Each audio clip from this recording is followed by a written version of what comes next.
Ayan mga boss, sitwasyon nila ngayon. Winasak na itong bahay nila. Pasensya na mga boss, kay sinira na itong bahay nila. Ayan, wala na. Ayan na, sinira na ang harang. Pinagtatanggal na po yung harang. Kaya hanggang dito na lang po ang kaya ko mga boss. Dalan sila ng pagkain. Ayan.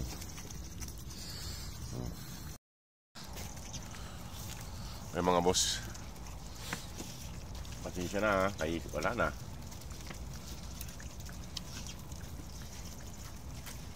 Huwag kayong lalayas dito kay yung aso dyan, no? Ayan mga boss, sinira na po yung kawan nila. Napansin na po ng mga nag-iikot, sinira na itong bahay nila. Ito na lang natira. Ito na lang. Pero itong harang nila wala na.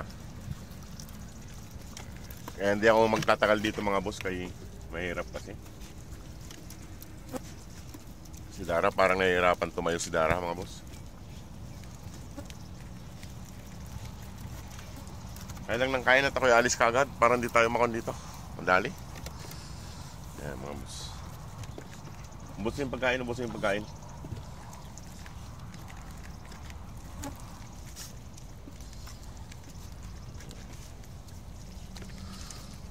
Ayan mga boss, kawawa sila, kawawa. Huwag kayong mag-away na, nakawala na nga kayo, mag-away pa kayo.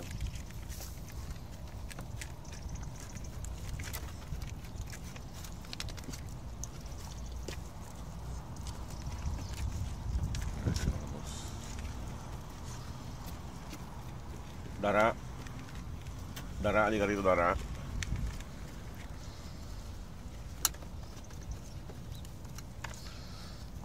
Yung mga boss, ayan sila. Kainin nyo mamaya yan. Yung natira. Yung tubig nasa loob ha. Minum kayo sa loob. Nasa loob yung tubig nyo.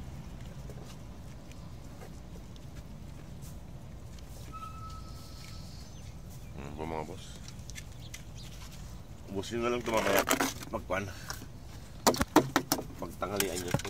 nyo. Lagay ko dun sa loob yung pagtanghalian nyo. Sila mga boss, sinira na kahapon tong kanila, itong tirahan nila, sinira na nila. Huwag kayong aalis dito sa bahay nyo. Inaaway na sila boss ng kwan. Yung dalawang aso doon kanina, pagdating ko inaaway sila.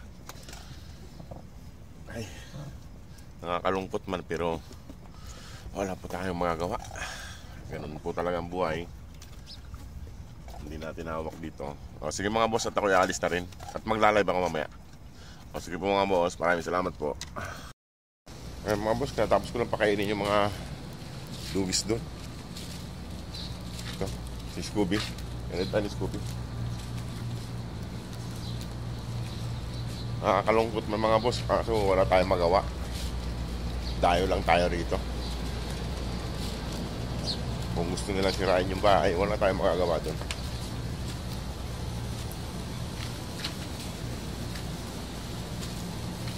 Ayan lang mo si Scooby. Hinatid tayo ni Scooby. Ayan. Sige mga boss, maraming salamat. Nakakukuhan po ako. Sige po, salamat po.